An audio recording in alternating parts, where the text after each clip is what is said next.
자, 오늘 부모를 공경하라 그랬는데 이거는 제5계명이다 그랬죠. 그래서 그 부모 공경이 10계명의 5계명인데 10계명은 그 이스라엘의 시민법이다. 그러면 우리한테는 폐지거든요. 그래서 우리랑 상관이 없는 거예요. 10계명은. 그리고 또 10계명은 그 당시에 제사법이다. 그 당시에 의식법이다라고 얘기를 하면 또한 우리하고는 상관이 없는 거예요. 우리는 지금 예수님 안에서 영적으로 자유롭게 예배를 드리거든요. 근데 이 십계명은 도덕법입니다. 그러니까 옛날에도 지켜야 되지만 지금도 이 법은 유효해서 우리의 신앙과 우리의 삶에 지켜야 되는 법이에요. 십계명이. 그러니까 5계명이 부모를 공경하라는 계명은 지금도 하나님께서 우리에게 명령하시고 우리가 지켜야 되는 그런 법이에요. 법이에요. 그러니까 이거는 우리가 좋은데 더 좋게 하자. 그러니까 이렇게 하는 게 아니라 하나님께서 명령하셨기 때문에 지켜야 되는 거예요. 그러니까 우상 숭배하지 마라. 예. 부모를 공경하라. 예. 이렇게 되는 겁니다. 그래서 지금 같은 세상에 무슨 부모 공경을 하느냐라고 할 수 있는 여러 가지 주장들이 있죠. 예, 그런 거 안 해도 되지 않는 주장들이 있는데 첫 번째 보면은 이거 유교에서 하는 거 아니냐, 혹은 또 세상에서 사람들이 하는 거 아니냐. 근데 굳이 하나님 믿는 사람도 이거 해야 되겠느냐, 이런 얘기를 하거든요. 그래서 유교에서 하니까 부모 공경하니까 그럼 기독교는 안 하느냐? 더 잘해야 되죠. 더 잘해야 됩니다. 그리고 모든 종교나 모든 철학에서 가르치는 것이 부모를 공경하라 하지 부모를 업신여기고 함부로 하라 이렇게는 안 하거든요. 그러면 우리는 뭐 함부로 하느냐? 그건 아니죠. 타 종교보다도 더 우월하게 부모를 공경하고 그래야 됩니다. 그 삼성의 이건희 회장이 오래 살지를 못했어요. 그래서 이제 이재용 이제 아들이 뒤를 이었는데, 그러고 나서 이제 그 아버지 기일인가 되면은 그 집이 원불교 집안이죠. 그래서 보면은 이렇게 행사를 해요. 행사를 하는데 굉장히 검소하게 하더라고. 그래가지고 그 어머니를 모시고 절, 뭐 통도사 아니면 뭐 해인사 뭐 이런 데 가서 하룻밤 자고, 재벌이 집 나가서 그 절간에 잔다는 거는 대단한 겁니다. 이제 거기서 이제 하루를 지내고 이렇게 하더라고. 근데 보면은 이제 어머니를 모시고 가더라고. 그리고 이제 자기 집안이 이제 원불교니까 가장 중요한 행사를 절에 가서 하는 거야. 그리고 스님이 한 말씀 하시면 듣는 거야. 그걸 이제 사진 찍어서 보도하기 때문에 우리가 뉴스로서 알고 있거든요. 그러면 우리는 어떻게 해야 되느냐? 우리는 그러면 억길로 가느냐? 그건 아니죠. 하나님 믿는 사람은 그런 거 다 개무시하고 막 선다 이런 건 아니죠. 자유기 때문에. 그런 건 아닙니다. 우리가 타종교나 혹은 공자 말씀이나 혹은 불교의 그 믿음을 가지고 있는 사람보다도 훨씬 더 부모 공경을 더 잘해야 되는 거예요. 잘해야 되는 거예요. 그래서 재벌도 어머니 모시고 가서 이렇게 효도하는데, 우리도 더 잘해야 되겠지. 우리도. 두 번째 주장은 뭐냐면 이거는 옛날에 그 대가족 제도 하에서 부모를 공경하라라고 하는 거다. 그러니까 지금은 소가족 내지는 1인 세대 핵가족 이런 시대에 부모 공경이고 뭐고 이거는 우리하고는 먼 얘기다라고 하는데 이것도 잘못된 것입니다. 이거는 그야말로 어떤 그 세대의 문제가 아니에요. 관계성의 문제예요. 관계성이. 그러니까 규모의 문제가 아니고 관계성의 문제입니다. 자식이 여럿이면은 부모 공경하고 자식이 혼자면은 부모 공경 안 합니까? 그건 아니죠. 부모가 있으면 자식이 하나든 둘이든 혹은 대가족을 이루든 3대가 살든 혹은 뭐 1인 세대로 살든 간에 부모와의 관계는 부모에 대해서는 공경입니다. 그거는 우리가 성경대로 그렇게 살아가야 되는 것이죠. 그 다음에 이제 세 번째 반론은 뭐냐면 이거 옛날에 그 농경사회에서 노동을 함께하고 살았기 때문에 경제적인 문제, 다시 말하면 이제 먹고 사는 문제, 그리고 이제 부모들의 노후 대책의 문제, 이제 이런 거하고 연관이 돼서 부모를 공경하는 거다. 그렇기 때문에 지금처럼 뭐 국가 복지라든지 혹은 연금이라든지 부모는 부모고 나는 나다. 내가 성인이 된다면 이런 세상에서는 이거는 별로 지킬 게 아니다라고 할 수도 있는 거거든요. 근데 그런 건 아닙니다. 그 부모 공경이라는 얘기는 그야말로 그냥 밥 먹고 사는 문제에 대해서 밥 갖다 주라 이런 의미만 아니고 사실은 그 정신의 문제예요. 삶의 문제예요. 부모들이 준 좋은 유산들을 우리가 얼마나 잘 받아들일 건가, 그런 게 이제 부모 공경이 되겠죠. 그래서 우리가 햄버거를 되게 좋아하잖아요. 햄버거 좋아하는데 햄버거 별로 몸에 안 좋다더라고. 그래가지고 지난주에 그랬죠. 오늘도 학생들 왔나? 중고등부 손 들어봐. 예, 그 손 내리세요. 예, 길에 가면 인사도 잘해. 옛날에는 안 했는데 요즘에는 잘하는데 소문이 났는지 그 햄버거 먹었어요? 아직 못 먹었어요? 중간에 가로챈 거야? 아직 안 줬어? 다 했어? 왜 근데 소식이 없어? 받았어요? 받긴 받았어? 시원찮은가 봐. 네, 그래서 소고기나 그 베이컨보다는 그래도 치킨 버거가 낫다 해서 상하이 버거를 오늘도 먹으려고 그러다 유혹이 왔는데 참자. 그래서 집에 가서 그냥 밥 먹고 왔어요, 간단하게. 근데 이제 우리가 그 삶의 교훈이라고 하는 것은요, 그냥 부모 공경하는데 밥이나 먹으세요 그런 게 아니라 그 집안에 가훈과 유산들이 있어요. 그걸 우리가 어떻게 받아들이는가, 그런 거예요. 그래서 보면은 지금은 그 김치를 잘 안 담그더라고, 권사님들도. 김장을 옛날에는 많이 들어왔거든요. 근데 안 줘요, 요즘에는. 그래서 자기들 김치 먹을 때가, 그리고 돈 주고 사 먹으면 비싸기도 하지만 그런 옛날에 김장김치 맛이 없어요. 그러니까 그것도 대가 끊어진 거예요, 이미. 전부 다 중국 김치 사다 먹고 김장 안 하고 이렇게 되다 보니까. 근데 그것만 아니라 이제 그 장맛이라 하잖아요, 집안의 음식은. 그러니까 뭐 안동의 김치, 뭐 예를 들면 이런 집안에서 그 맏며느리가 된다, 장손이 된다, 이런 얘기는 집안의 음식이나 생활을 다 고스란히 이어받아야 되잖아요. 그러면 막 된장 고추장부터 해가지고 담는 법이 있을 거예요. 그거 오늘 담아도 내일 먹는 건 아니죠. 그러니까 그 집안에 그거 다 물려받는 거잖아요, 그런 것들을. 그러니까 그 부모 공경이죠. 그래서 집에 가서 그냥 그 김치 그냥 사다가 막 중국제 사다가 막 하고 이렇게는 안 하죠, 그죠? 그래서 이거는 하나의 그 삶의 유산의 문제, 그런 겁니다. 지혜의 덩어리입니다. 지혜의 덩어리. 그런 것들을 이제 잘 물려받는다라고 하기 때문에 뭐 국가에서 복지하니까 다 알아서 하고 나는 상관없고, 그 다음에 뭐 우리는 지금 1인 세대니까 대가족 제도 이런 건 안 하기 때문에 부모하고 같이 살지도 않는데 무슨 부모 공경하느냐, 그렇게 내칠 것도 아니고, 그 다음에 타종교에서 막 하니까 기독교는 뭐 하나님 믿으면 되지 무슨 부모가 뭐 별거냐, 이렇게 하는 거는 다 잘못된 거다, 그렇게 봅니다. 그래서 이제 부모를 공경하라고 하는 것은 5계명인데요. 그 5계명하고 짝을 이루는 게 1계명이잖아요. 그래서 1계명은 나 외에 다른 신을 두지 마라, 우상 숭배하지 마라고요. 그래서 모든 영적으로 삐뚤어지거나 사고 나는 것은 우상 숭배하기 때문에 사고가 납니다. 그렇게 되면 어떻게 되냐, 하나님 진노예요. 그래서 대상은 하나님이고, 그 다음에 그 예배 드리는 방법은 영적으로 형상을 만들지 말고, 그 다음에 하나님의 이름을 가볍게 여겨서 소홀하게 하지 말고 중히 여기고, 그 다음에 날을 정해서 안식일을 정해서 하라. 그래서 1, 2, 3, 4계명이 전부 다 그 하나님만을 섬기라고 하는 그런 계명들에 묶으면은, 그러니까 1계명이 잘못되다 보면 다 흐트러지죠. 우상 숭배하고, 그 다음에 예배 날도 안 지키고, 그 다음에 막 형상도 막 만들고 막 온갖 거 다 하잖아요. 그러면은 그거 안 되는 겁니다.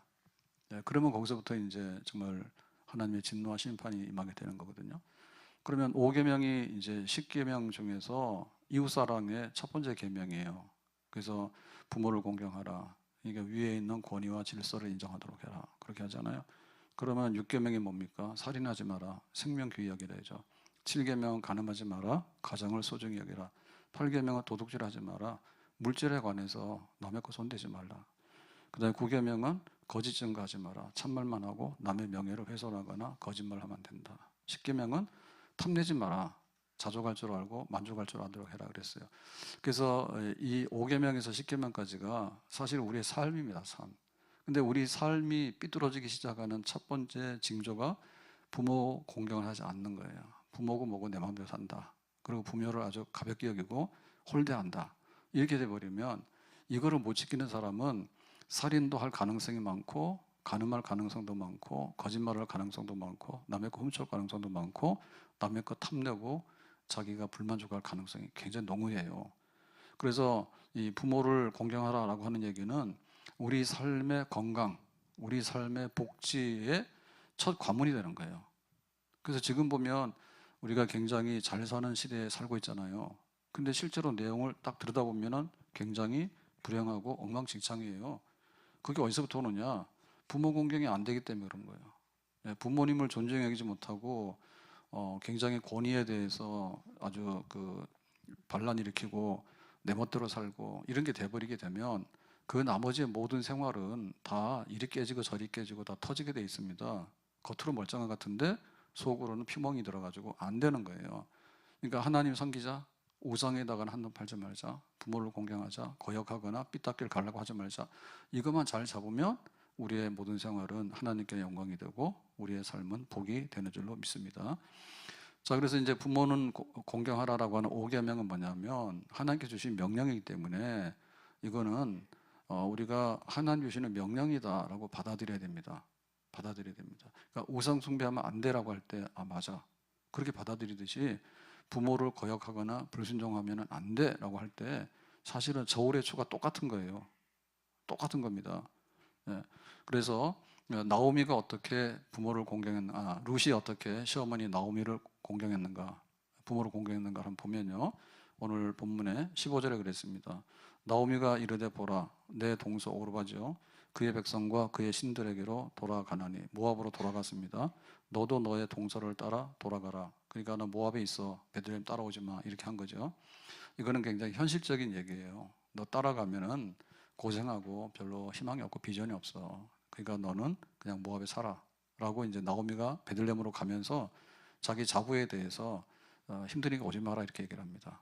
그랬더니 뭐라고 대답하는가 하면 16절에 룻이 이르되, 며느리입니다. 시어머니에게 말하는 겁니다. 내게 어머니를 떠나며 어머니를 따르지 말고 돌아가라 강건하지 마옵소서. 나는 어머니를 잘 섬기고 싶어요. 그러니까는 신경 쓰지 마라. 네 갈 길이나 가라. 이런 얘기 하지 마세요.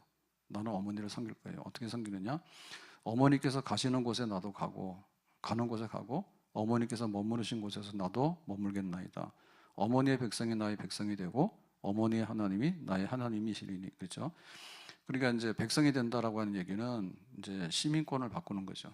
나는 모함자인데 이제는 이스라엘 백성으로 시민권도 바꾸고, 그 다음에 이제 나의 하나님 된다는 얘기는 자기는 모압에서 살았기 때문에 모압이 섬기는 금오스 뭐 등등 우상들이 있습니다.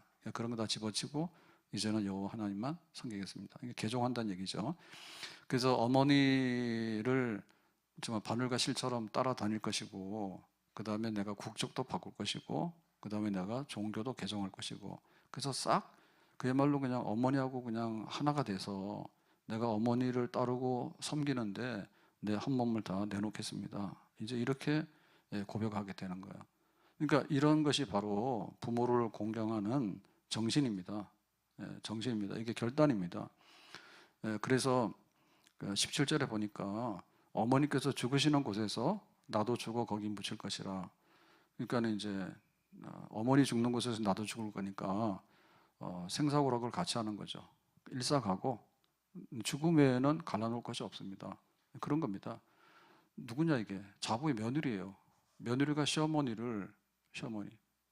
자기는 과부이고요, 시어머니도 과부요. 그리고 시어머니가 모압에 와서 망했어요. 그래서 고향 베들레헴으로 돌아가는 거예요. 돌아가면 땅도 없어요. 그 다음에 자식도 없어요. 아무것도 없는 그야말로 밑바닥에 있는 비천한 사람이에요. 근데 그 보잘것없는 시어머니를 내가 섬기겠다라고 죽음이 갈라놓기 전에는 나는 어머니 섬기겠다고 이렇게 결단하는 거죠. 그러니까 이게 바로 부모 공경의 마음이고, 이거는 부모 공경에 대한 신앙입니다. 신앙. 그래서 우상 숭배하지 말고 하나님을 섬기라고 하는 건 신앙이에요.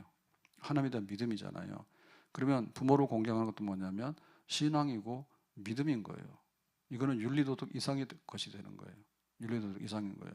그리고 내가 뭐 부모한테 좀 유산을 받을 거냐 안 받을 거냐, 그러니까 이제 협상을 해가지고 부모한테 뭔가를 받아내기 위해서 하는 척하는 경제적인 거래가 아니에요. 그러니까 내가 이익이냐 손이냐 그걸 따지는 게 아니고, 그 다음에 인간적으로 윤리적으로 내가 이 정도는 해야 되냐 이런 게 아니라 그야말로 하나님 섬기듯이 내가 부모님의 모든 것에 대해서 내가 책임지고 높이고 존경하고 그렇게 한번 따라가서 살아보도록 하겠습니다 라고 하는 거죠. 그러니까 제5계명은 부모를 공경하라고 하는 것은 하나님 주시는 절대적인 진리입니다. 그래서 우리가 이거를 상대화시키면 안 됩니다. 상대화시키면 안 됩니다. 공자 말씀이 부모를 공경하라 해서 부모 공경이 굉장히 세거든요. 그래서 심지어는 장례 지낼 때도 1년 가지고 안 되고 2년, 3년을 지내도록 해라. 막 이렇게 하잖아요. 그러면 우리가 하는 것은 뭐냐면 장례를 뭐 3년씩 모시는 거 아니에요. 죽은 조상을. 그런 건 아니지만 살아있는 부모로 섬기는 것은 공자 가르침 이상으로 우리가 섬기는 게 맞는 거예요.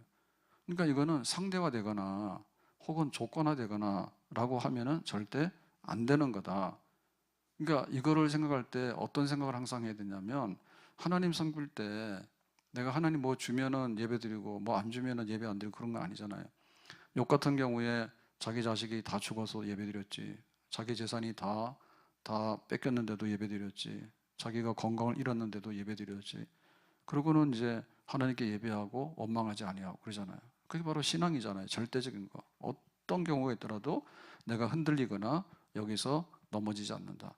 비가 오나 눈이 오나 바람이 부나 아프나 건강하나 부자나 가난하나 내가 성공을 하나 실패를 하나 어떤 일이 있더라도 하나님 앞에 내가 예배하고 하나님을 섬기는 것은 변함이 없다. 이것이 우리 첫 번째 계명에 대한 우리의 믿음의 모든 것이잖아요. 아멘. 내 주여 뜻대로 행하시옵소서. 내 모든 일들을 다 주께 맡기고 저천성 향하여 고요히 가리니 살든지 죽든지 뜻대로 하소. 살든지 죽든지 뜻대로 하소. 살든지 죽든지 죽든지 뜻대로 하소서. 시어머니하고 사는 게 뭐가 좋아요? 예? 그리고 지금 시어머니 과부잖아요. 그리고 시어머니 집은 망했어요. 시댁은 망했어요. 그럼 옛날에 땅이 있어야 되거든요. 농사할 땅이 있어야 되는데 그것도 없단 말이에요. 제가. 그 다음에 아들이 다 죽었잖아요. 그리고 이 집은 씨가 말랐잖아요. 그러니까 가면 무조건 고생이에요. 자기는 무조건 지금 힘든 일을 하게 되는 거예요. 그래서 내가 어머니를 섬기고 내가 국적도 바꾸고 내가 종교도 바꾸고 하나님을 섬기겠습니다. 이것은 그 룻이 결단했는데 이것은 그냥 윤리도덕 이상의 것을 결단한 거지. 그래서 우리도 이것을 찾아야 되겠어요. 비가 오나 눈이 오나 가난하나 부하나 하나님만을 섬기겠다. 그리고 우리가 결혼식 할 때도 그 성혼 서약을 하잖아요. 혼인 서약을 하잖아요. 그때 어떻게 했습니까? 요즘에는 그 서약 해요, 안 해요? 안 하는 것 같은데? 잘 모르겠어요. 서약하는데. 서약을 누구 이름으로 해? 맹세하는 건데 누구 이름으로 해? 안 하는 것 같아. 그 다음에 내용이 너무 빈약해요. 너의 연봉이 떨어지는 순간에 너는 나한테 다 버림받고 너의 그 예쁘던 얼굴이 주름이 나고 그 다음에 뱃살이 끼면 넌 나한테 버림받고 네가 아무리 잘나도 더 잘난 사람이 나타나면 너도 역시 버림받고 대략 그런 거 아닌가? 그런 거 아니에요? 그런 거 그렇게 하지. 결혼식을 연락이 하는데 이혼도 연락이 한다고? 못 참는 거예요. 그게 상대화 때문에 그러는 거예요. 그러니까 지금 부모 공경에 대해서도 저도 이거 고민을 많이 했거든요. 어린이 주일 해야 되나? 부모 어버이 주일 해야 되나? 이런 생각이 막 들어요. 왜냐하면은 말만 하면은 제가 손해예요. 우리가 사는데 목사님 설교하지 해봐라. 우리는 끄떡없이 한다. 대략 그런 분위기예요. 그래서 한 번 하고 지나가려 했는데 하다 보니까 이게 늘어나가지고 지금 4번 하려고요. 한 번 하려고 지나가는데 그것도 해야 될 것 같아. 그리고 성도들이 은혜를 받아야 될 것 같고 우리가 이 계명을 붙들고 하나님 핑계할 생각하지 말고 이 계명대로 살 수 있도록 힘을 주시기 바랍니다. 그렇게 해야 될 것 같아. 그래서 한 번 설교하고 말라다가 금요일 날하고 주일날 오전하고 오후하고 다음 주 수요일 아마 다음 주 금요일까지 5번으로 늘어날지도 모릅니다. 그래가지고 알아서 하세요. 부모가 어디 있어요 지금 혼자 사는 세상에. 그러고 뭐 연금이나 국가 복지로 하는 거지 자식이 뭐하러 그런 거를 다 멍에를 지고 그러냐고 이런 소리 막 할 것 같거든요. 그래도 해야 되겠어요. 그래서 우리가 이 그 말씀에 대한 거를 우리가 다시 찾아와야 돼요. 부모 공경하라, 살인하지 마라 이런 것들이 그냥 지나가는 소리가 아닌 거예요.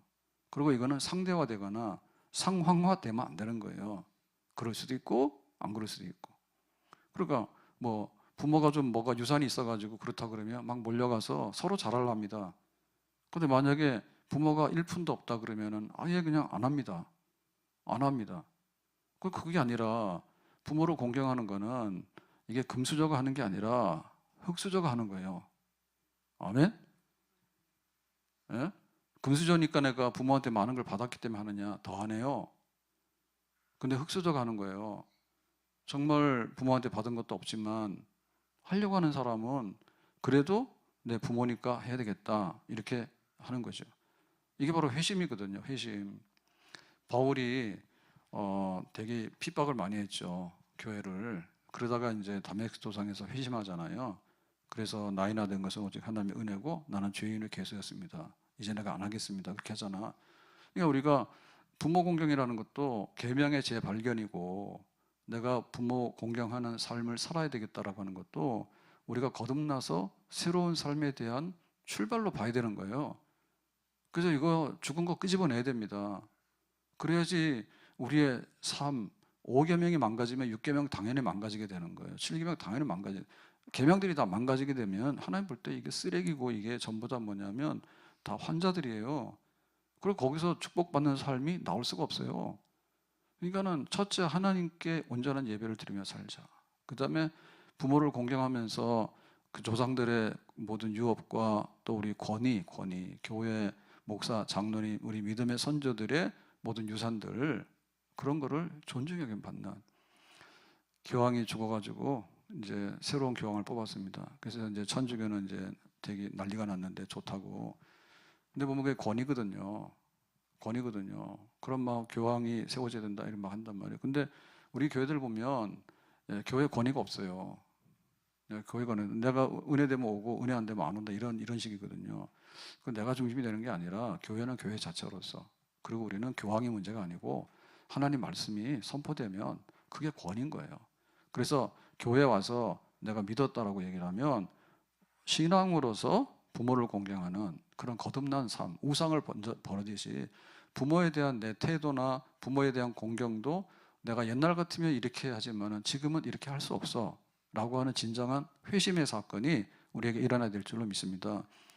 부모는 혈통적인 우리 부모만 아니라 교회로 말하면 영적인 목회자와 지도자가 또한 부모인 거예요.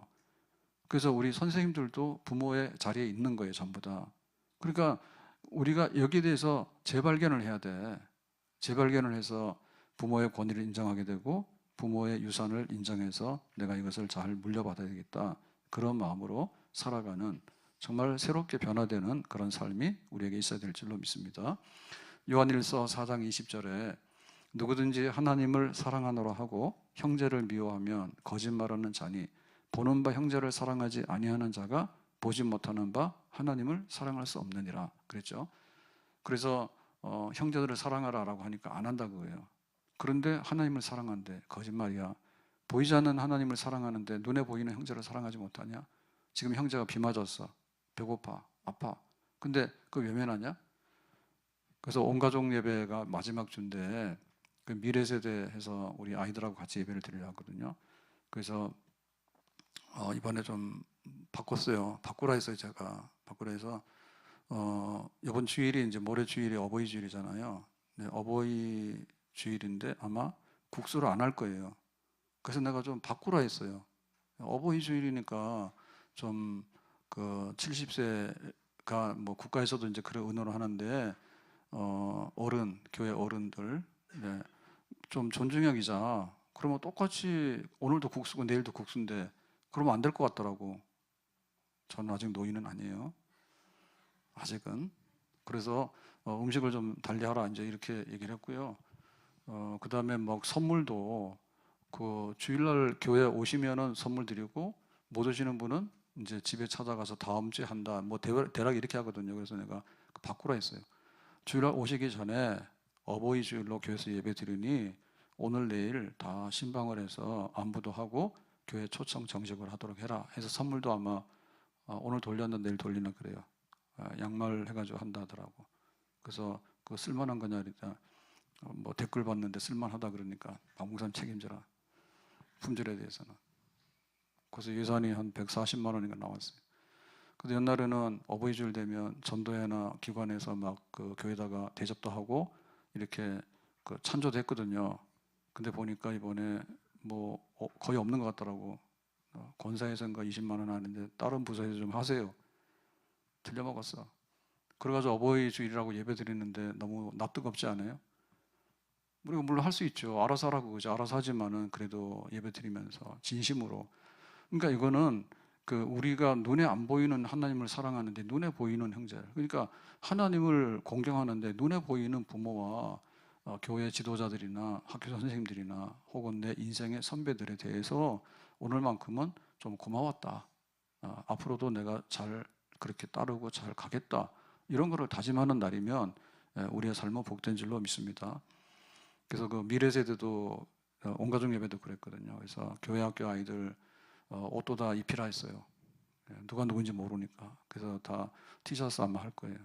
하고 그러고는 뭐 청년들도 없어요 지금. 그래서 청년들도 다 불러 모으도록 한번 기획을 하라 했고요. 그 다음에 이제 아이들 안 오는 아이들 있잖아요. 안 오는 아이들 거기도 이제 온가족 예배 드리기 전에 교회 학교 장기 결석자들이 많아요. 다 권사님, 장로님, 집사님 자녀들인데 집에 계셔. 안 와. 옛날에는 뭐 어른들 무서워했는데 배째라고 가야 초등학교. 그럼 배째라고 배 째는 수밖에 없어. 용돈 주지 말고 등록금 주지 말았는데 자꾸 준다니까. 이진일장도 그래요. 그럼 뭐하러 주냐 했더니 그래도 줘야지 그러더라. 남의 자식이라고 막 말한다고 그러는데 제가 다시 우리 자식들 키운다면 나는 안 줄 것 같아. 가만 생각해보니까 줄 필요가 없더라고. 지 인생 지가 산다는데 네 알아서 하라고 그러지. 그리고 독립 빨리 하면 안 되지. 집에 있을 때는 부모 눈치 보고 좀 따라야지. 배짱껏 다 독립했는데 받는 건 다 받고 그러면 되나 안 되지. 그래서 그것도 신방하라 했어. 그 온가족 예배 드리기 전에 집에 어른들은 나오는데 애들이 안 나오는 집들이 부지기수로 많거든요. 중고등부. 여기 기도하러 오는 아이들은 특이한 아이들이에요. 아주 특이한 아이들입니다. 그러니까 가서 다 찾아보라 했어. 그래서 이게 뭐냐면 이게 눈에 보이는 부모와 어른에 대한 태도가 불량한데 어떻게 눈에 안 보이는 하나님께 예배를 드린다고 니들이 예배를 드리고 있냐. 이게 말이 안 된다 이게요. 그래서 우리가 하나님 앞에 이렇게 표현하고 살아갈 때 정말 보이지 않는 하나님을 섬기는 것은 굉장히 우수한 거예요. 보이지 않는 하나님 어떻게 이렇게 잘 섬깁니까? 근데 보이는 거에 대해서 못 섬긴다? 부모조차도 못 섬긴다? 교회 지도자에 대해서도 존중하고 그렇게 못 섬긴다? 그럴 수는 없는 거지. 그럴 수는. 그래서 그 바리새인들의 그 위선이 여러 가지가 있는데 그 중에 하나가 뭔가 하면 고르반이라는 게 있어요. 고르반.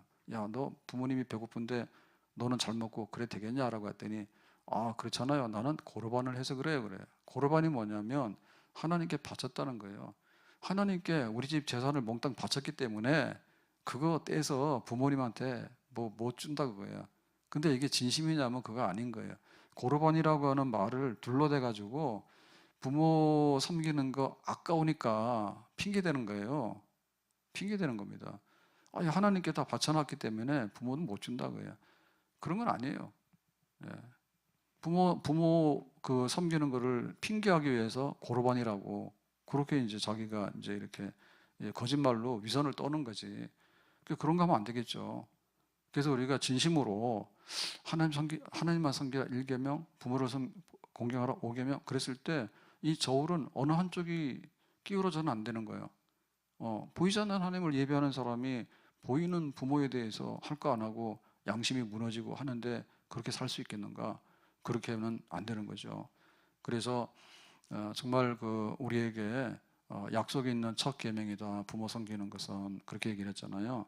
에베소서 6장 2절에 내 아버지와 어머니를 공경하라. 이것이 약속 있는 첫 계명이니. 약속 있는 첫 계명이라는 것은 5, 6, 7, 8, 9, 10계명 중에서 5계명이 첫 계명이라고 얘기입니다. 이로써 써는 수단이죠. 수단. 네가 잘되고 땅에서 장수하리라 라고 했죠.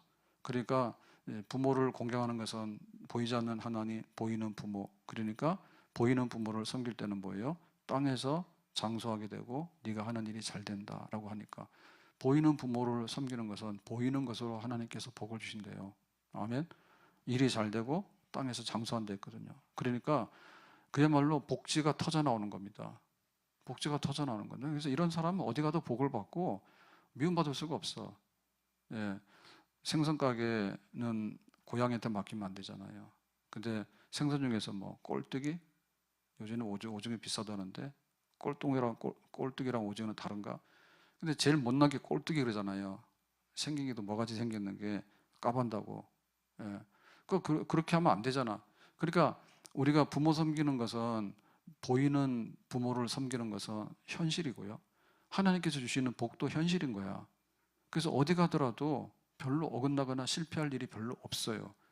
굉장히 거칠거나 반역적이거나 불순종하거나 혹은 하지 말라는 거 골라서 하거나 혹은 막 무시하고 막 질서도 깨부시고 이런 아주 그냥 그 격투기 그 다음에 막 이렇게 불곰처럼 말이에요. 막 휘젓고 다니고 이런 기질로 사는 사람은 어디 가더라도 자기가 상처받고 결국에는 자기가 자해를 하거나 혹은 상대방한테 당할 가능성이 매우 많습니다. 아멘. 그러니까 이게 축복의 계명이다 이렇게 생각이 되는 거예요. 축복의 계명이라고 생각해야 돼요. 어린이날이 5월 그 월요일이었어요. 5일이. 근데 원래는 프로야구나 프로축구 같은 데 쉬는 날이거든요. 월요일은. 축구는 당연히 쉬고 야구도 하루 쉬는 날이 월요일인데 어린이날이라 해서 어린이날 서비스 한다고 그날 그 시합을 했어요. 그리고 어제 쉬었어. 어제 쉬었는데 근데 그날 그 축구도 했는데 축구에서 어떤 게 있었는가 하면 광주 FC인가 거기에 감독이 굉장히 그 무명인데 굉장히 좀 유능해요. 그래서 아주 지도력이 있다 해서 그 인정을 받고 그랬는데 성질이 있어 이 사람이. 그래서 말도 좀 이렇게 과격하게 하고 고분고분하지가 않아. 그래가지고 뭐 다른 팀 감독에 대해서도 막 이렇게 험한 말도 막 하고 막 이렇게 하는 스타일이거든요. 그래도 뭐 능력이 있으니까 그러려니 했는데 이번에 큰 사고 친 거야. 어린이날 축구 시합하는데 전반전 끝나고 나서 이 감독이 그라운드로 뛰어 들어갔어. 선수들이 나오잖아요 이제 끝나면은 약간 쉬는 시간이니까 나오는데 뛰어 들어가가지고 거기 선수 하나를 밀쳤어. 그래가지고 막 뭐라 한 거야. 이게 마음에 안 든다고. 그래서 이게 손찌검은 안 했는데 선수를 막 밀쳤어. 그냥 감독이 가서 선수랑 싸우면 지가 지지 이겨. 그래가지고 그게 카메라로 전국에다 중계가 됐대요. 그래가지고 어린이날 그렇게 거칠게 폭력적인 모습을 감독이 선수한테 보일 필요가 있냐? 만약에 선수가 마음에 안 들면 조용히 탈리면 되지. 그러니까 자기가 하라고 하는 작전대로 안 했다 그거예요. 그 가가지고 막 뛰어들어가서 막 옷을 벗어 제끼고 가서 막 선수한테 몸으로 밀고 선수를 막 밀쳤단 말이야. 폭력이죠. 그래서 좀 징계하느냐 마느냐 이랬다. 그게 왜냐면 어린이날 그런 일을 했다고요. 그러니까 부모도 잘해야 돼. 부모도 잘해야 돼. 그러니까 우리도 마찬가지, 자녀들도 마찬가지인 거예요. 자녀들도 부모한테 잘해야 돼. 그래서 하나님께서 이게 땅에서 장수하고 잘 된다라고 하는 복이 우리에게 임할 수 있도록 그렇게 해야 되는 거죠. 성경에 보면은 이렇게 경고하고 있거든요. 레위기 20장 9절에 보면 이랬습니다. 무릇 그 아비나 어미를 저주하는 자는 반드시 죽일지니. 그래서 잘못된 자식은 부모를 저주하는 자는 죽이라 했어. 근데 우리가 죽이면 안 돼요 지금. 이건 그 당시의 시민법입니다.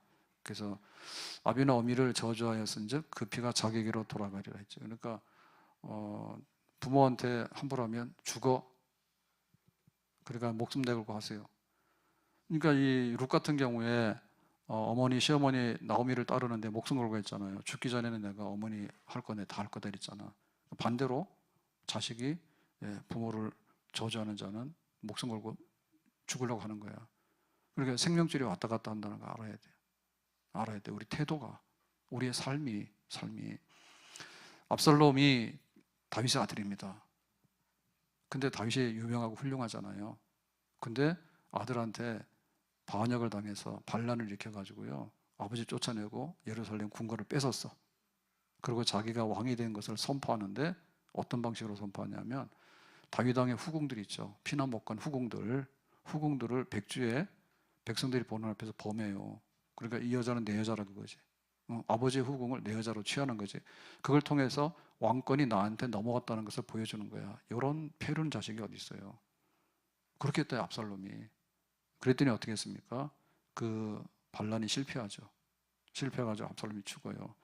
그러니까는 부모를 거역하는 자가 저주를 받고, 잘못되고, 그런데 한편에 있어서 이 룻과 같이 나오미를 죽기 전에는 내가 잘 섬기겠다라고 실천에 옮겼잖아요. 그랬더니 어떻게 했습니까? 이 룻은 과부인데 결혼도 하고 가문도 일으키게 되고 나중에 다윗의 조상이 되기도 하고 예수님의 족보에 올라가는 전무후무한 그런 축복의 사람이 되는 거예요. 그래서 우리가 복 받는다라고 생각하면 군침이 돌잖아요. 예? 밥맛이 없더라고. 새끼를 계속 먹으니까 밥이. 그런데 군침이 돌잖아요. 예? 내가 막 허기지고, 내가 이런 게 먹고 싶고, 막 이렇게. 제가 듣기로는 학생들이 햄버거를 되게 좋아한다는데, 좋아하나? 좋아해요? 다음에 또 있을 거예요. 그러니까 우리가 정말 현실적으로 생각해야 돼요. 내가 하나님을 예배하고 하나님 섬기는데 하나님께서 우리를 후려치겠어요? 그거를 믿는다면 부모를 공경하라고 하는 것이 5계명에서 10계명을 여는 키인데, 이거 보면 나머지 다 알거든요. 이거 보면 다 아는데 이거를 안 하는데 어떻게 하나님께서 우리에게 약속하신 축복의 모든 것들을 우리에게 주겠느냐? 안 준다고요. 그럼 뭐부터 해야 돼? 이것부터 해야 되지. 이것부터 해야 돼. 그래서 부모를 어떤 방식으로 이제 할 건가는 말씀드리겠는데, 우리 교회에서도 마찬가지인 거예요. 교회에서도 하나님 앞에 그렇게 오만하고 거만하면 안 돼요. 맞아주고 하면 안 돼요. 고라에 일등되면 안 됩니다. 그런데 교회 앞에 이렇게 권위에 순종하고 하는 것도요, 정말 조심해야 돼요. 네가 뭔데? 내 마음대로 해. 그리고 내 마음대로 하는 것 중에서 제일 뭐냐면 삿대질하고 혼자 나가는 겁니다. 이거는 집에서 가출해서 망나니들이 하는 거예요. 그걸 하면 안 돼요. 그래서 교회도 정말 교회를 오래 섬긴 성도들 있잖아요. 오래 섬긴 성도들이 있어. 김혜정 권사님 오래 섬겼죠? 예. 그러고 김수현 집사님 몇 년도 왔더라? 95년? 아니다. 여기 성전 건축하고 갔으니까 몇 년이죠? 2000년도. 대학생 때 왔잖아. 딸이 대학생이에요. 교회를 오래 섬겼으면 오래 섬긴 대로 고생도 많았겠지. 고생 많았죠? 고생 많았어. 아니 진짜 안 볼 것도 다 봤다니, 교회에서 별거리 다 봤어. 저도 그런 거 생각하면 막 스트레스 받고 우울해요. 그럼 잊어버려야 되는데. 그래가지고 오래도록 섬기고 했을 때 그래도 다 그게 있다니까. 그러니까 와서 좀 존중여기고 그래야 됩니다. 지난 부활절 칸타타를 했는데 뭔가 좀 잘못 전달됐어요. 그래서 칸타타를 하게 되면 찬양 예배를 드렸기 때문에 찬양대원들 되게 격려도 받고 그래야 되는 거예요. 그러면 끝나고 나서 나가서 로비에서 좀 인사도 해야 되는데 아무것도 안 하고 우리는 다 가버리고 찬양대원들은 아무것도 안 하고 그러거든요. 그래서 옛날에는 막 꽃다발을 주고 막 하더라고. 꽃다발 가져와서 저보고 전달해 달래. 그래서 항상 반주자, 지휘자, 나레이션 이렇게 주라고. 그래서 내가 왜 자기들끼리 그러냐. 그런데 그랬어. 근데 그 얘기는 뭐냐면 그거를 금지한 게 아니라 사실은 우리 권사님들이나 혹은 찬양대 참 주일마다 그래도 나름대로 하느라고 그렇다고 잘한다는 얘기는 아닙니다. 어쨌든 간에 매주마다 빠지지도 않고, 잘한다는 얘기기도 합니다. 예. 근데 매주마다 빠지지도 않고 그래서 와서 하고 그러면은 굉장히 좀 존중해야 될 필요가 있잖아요. 우리는 뭐 잘 못하니까. 그랬으면 칸타타 한 날이라 그러면은 그 뒤에 나가서 로비에 나가서 그동안 찬양하느라고도 참 애도 쓰고 칸타타 연습을 애썼다 해서 이제 우리가 손도 한번 잡아주고 그때 가서 꽃다발도 주고 그래야지. 아무도 꽃다발 안 주더라고. 그리고 제가 꽃다발을 금지한 사람이 돼버린 거예요. 그런 뜻이 아닌 거예요. 왜 자기들끼리 그냥 자기들끼리, 그것도 성가대 운영비 가지고 그럴 필요는 없잖아요. 그래서 우리가 교회에서도 권위를 인정해야 됩니다. 정말 이렇게 이름도 없이 빛도 없이 오래 섬긴 분들, 그 다음에 보이는 만큼 교회를 섬기기 때문에 자리만큼 장로님들이 제일 고생이 많아요. 그러면 장로님들에 대해서도 존중이 여기고, 집안도 부모가 없으면 자식이 나올 수가 있나요? 출생 자체가 안 되잖아요. 그러니까 부모님의 고생과 수고에 대해서도 존중이 여기고, 그런 마음을 가지게 되면 그런 사람은 복을 받는 사람이 되는 줄로 믿습니다. 5계명이다. 어버이주일은 5계명이다. 어버이주일 5계명이다. 부모 공경하는 5계명이다. 여기에 모든 복이 담겨 있다. 그리고 여기에 내 모든 삶의 새로운 변화가 여기서 담겨 있다. 이것부터 틀리면 나머지는 다 틀리게 돼 있다. 오늘 이 말씀 앞에서 우리 가정이 새로운 복을 받을 수 있기를 예수님의 이름으로 축복합니다. 기도합니다. 오늘 주신 말씀과 같이 가정을 새롭게 세우고 부모를 공경하고 자녀를 양육해서 가정 천국이 될 수 있는 저희들 되기를 원합니다. 주 예수님의 이름으로 기도합나이다. 아멘.